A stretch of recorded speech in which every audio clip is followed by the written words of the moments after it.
Toledo did what they had to do over the course of the game to put some runs on the board and put us behind the 8 ball early. I thought Landon was throwing the ball well.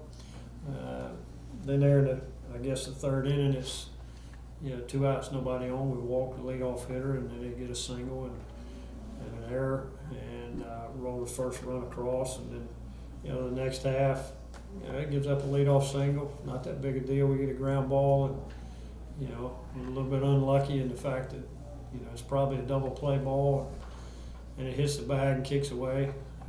So first and second. Gets 0-2 on the next hitter. Can't get a bunt down, and they squeak a ball through the 6 hole to roll another run on the board. And then once again we gave up a 2-out single in that inning to give up the third one. Offensively, we made some mistakes on the bases. I didn't think our approach was as good as it needed to be until about the 4th or 5th inning. And by that time we finally started to square some balls up, but squared 4 out of 6 balls in the 4th and the 5th inning. Squared 4 out of 6 outs up. Unfortunately, they were outs. And then finally there in the 6th, we were able to put some runs on the board and put a bunch of at-bats together. Got us within striking distance and gave ourselves opportunity to back in. I thought, Kevin Mintz, Nick Bruno, and Morgan all came in, threw the ball well for us, and kept us with an opportunity to win the ball game. It was just a more matter of, the biggest thing was use the whole field, stay in the middle of the field, and attack fastballs in the zone, and, which is not a lot different than what we always talk about. I just thought our guys finally began to become a little bit more aggressive on and took better swings on pitches in the zone. Even the previous 2 innings, like I said, Jackson hits, he smokes a ground ball to shortstop, and then Cole lines out to short, and then the following inning, Riley drives the ball to the right field wall. That's caught. Zach Bridges hits the ball to the center field wall. The guy goes up the wall to catch. And then the following inning is when we got it going. Unfortunately, we weren't able to keep it going enough to overcome a 5-0 deficit.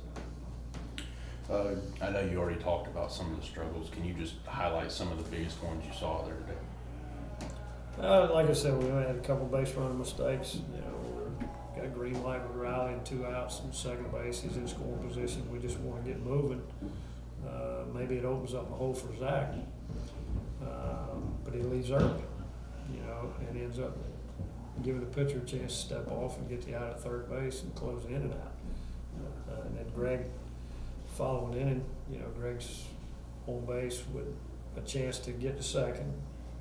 He's always thinking about getting to second base. We want him to think about getting to second base, especially with 2 outs.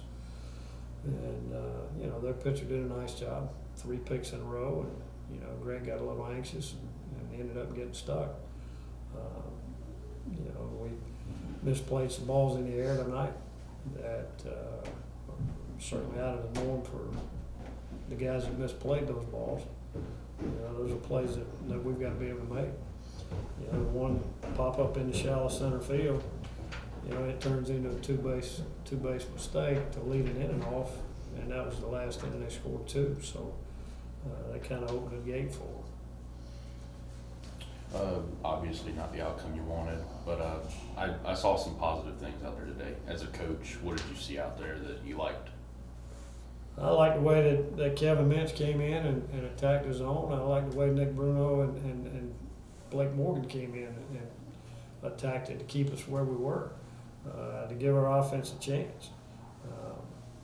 I thought Zach Bridges had some better swings today, which was a good sign. And, Jackson Meadows, Cole Weiss, each one squared 2 or 3 balls up. I think Cole squared up 3 and Jackson a couple. And it's just a matter of us being able to bunch more of those together and hand it off to the next guy as we go through the lineup. We need. Sometimes, you want guys to stay aggressive, but at the same time, there's opportunities during the course of the game where they've got to show a little bit of patience. And that's the part that's difficult for our guys, some of our guys to grasp at this point. And, you know, we had one inning today where, you know, I think we sent 4 hitters to the plate on 5 pitches. You know, and that's not really what we're really looking for either. Can you take us back to, I believe it was the second inning, but Cole hit a shot in the center field, and it looked like the first base umpire called him out, and then the third base umpire is running in, and he didn't call anything. But is that anything you've ever seen before, where they brought, the teams come out, it's going on to the next inning, they bring the guys back off, and they set you back up? I've seen it before. I mean, typically the timing of it wasn't great, you know, but part of that was the fact that, you know, it's the last out of the inning, and by the time I got out to talk with the first base umpire and ask him to get some help, both teams had already switched. Mm-hmm.